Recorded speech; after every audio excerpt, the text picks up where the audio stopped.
guys, welcome back here in Lady Enchantress Garden and Travel. Today we are gardening and it's 12 noon and it's so quiet.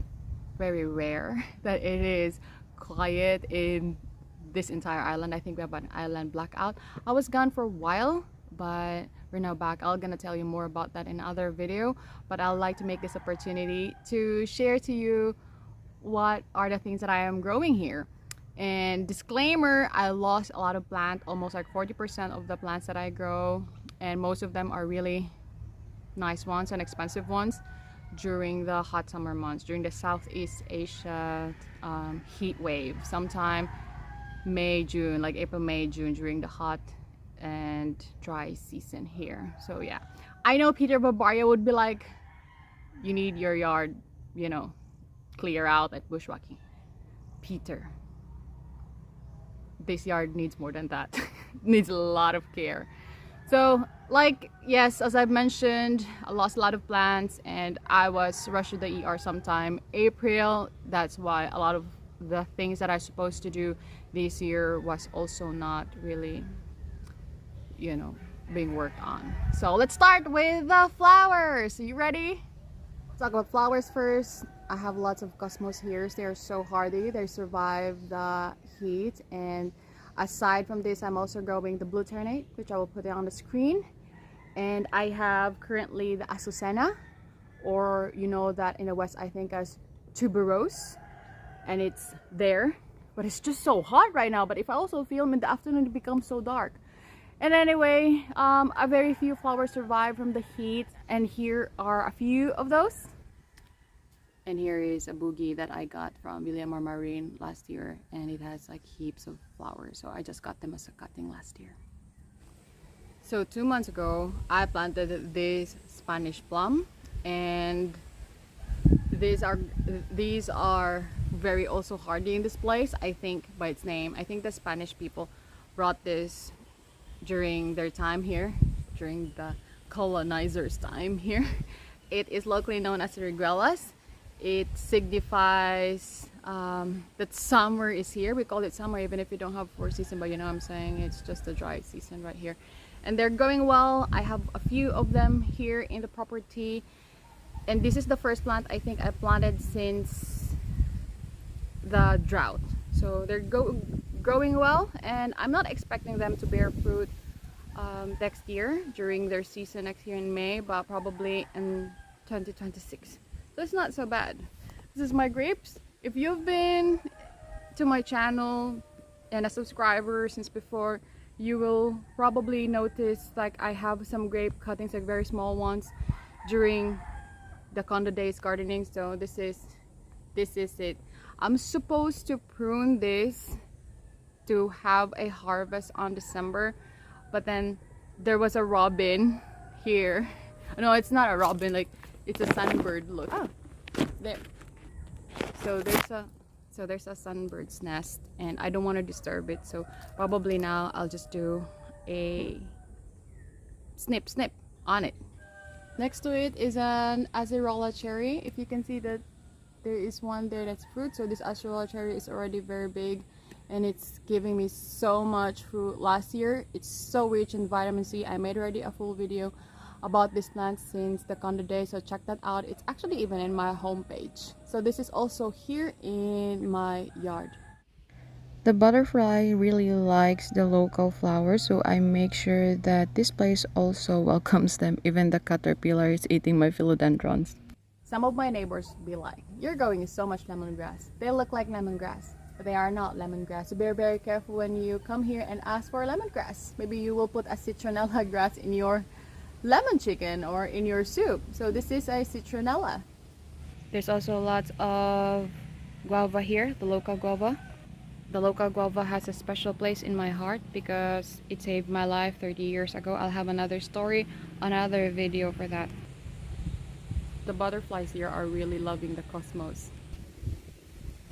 So that's the papaya tree. You have seen a lot of videos about that. I took all the ripe ones because the bats and the birds are having a field day on that, and it makes the other insects, you know, come and take a bite on it, and I'm not really a fan of that. So yeah, There are a lot of random herbs around here. So here at the back you can see an ilang-ilang tree. So this ilang-ilang tree has been planted by the birds. Yeah, you can see my neighbor, you can hear my neighbor's chicken. This ilang-ilang tree have not really flowered yet, and this place and this island is full of ilang-ilang. Almost the entire stretch of the circumferential road is filled with ilang-ilang, and you can smell them during afternoon. If you live in the island, you will probably notice that in your ride. It's really a hot day, and this, you see this little circle here, that's the fruit of the datura. I have uploaded that as a short, but probably depending on which I edit first, probably I have already uploaded this plant as a video. But just letting you know that a datura flower is a hallucinogen and very poisonous. But what is poison and medicine, right? What's the difference? It's the dosage. Yes. And it's a very interesting plant. There's a lot of things, both spiritual and medicinal at the same time, a threat about this. So it's a good discussion for some plant enthusiasts on what you know. I have seen already Tony commenting on that, knows a little bit about this plant, so that is just so cool. And of course, it's not a Filipino garden without a, guess what? Moringa. So moringa is one of the most underrated plants. From scale from 1 to 10 in terms of taste, it's like 0.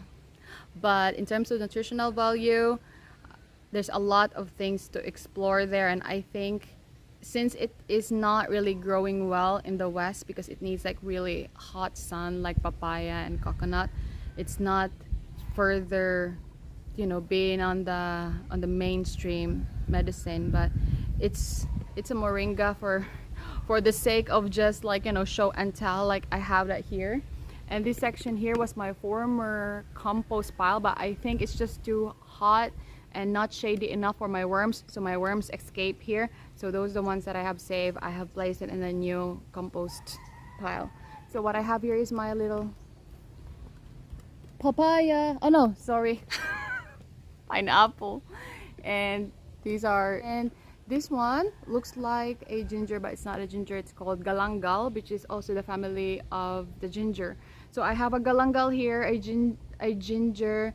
This one that looks like a galangal, this one is a ginger shampoo. So when you squeeze it, it's kind of like a liquid shampoo-ish that would be secreted.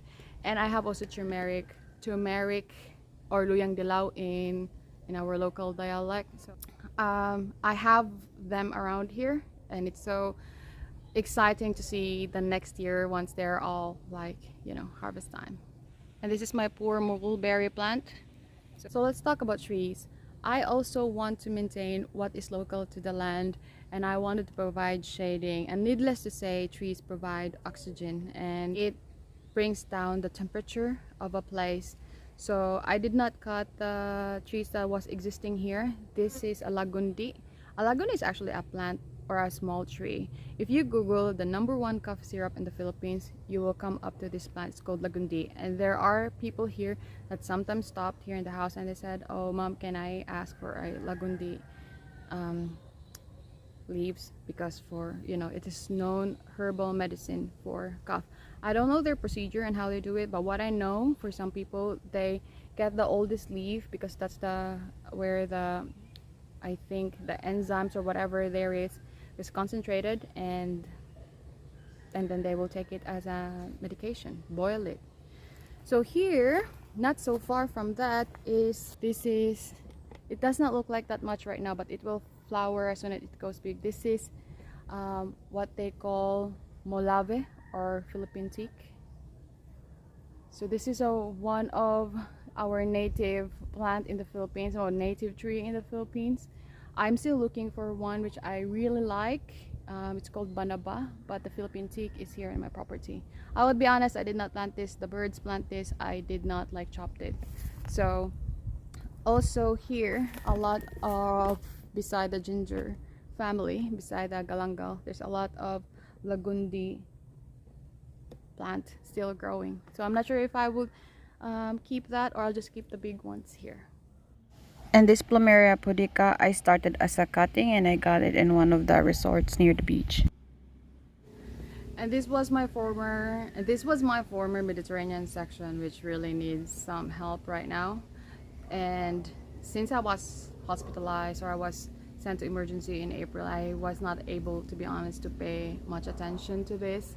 And I acknowledge that, but I just wanted to know that there are still things, I mean, there are still plants that are here. So this is the lemongrass, which is really thriving so good. You have seen this chili so many times, one of the survivor for the heat. My poor calamansi that was eaten before, but at least it's still alive, and right now it's still survive. But I'm just happy to know that I help in the, you know, birds family here. Somewhere there next to the chili is a cafe lime and some bananas. It was filled with bananas last December.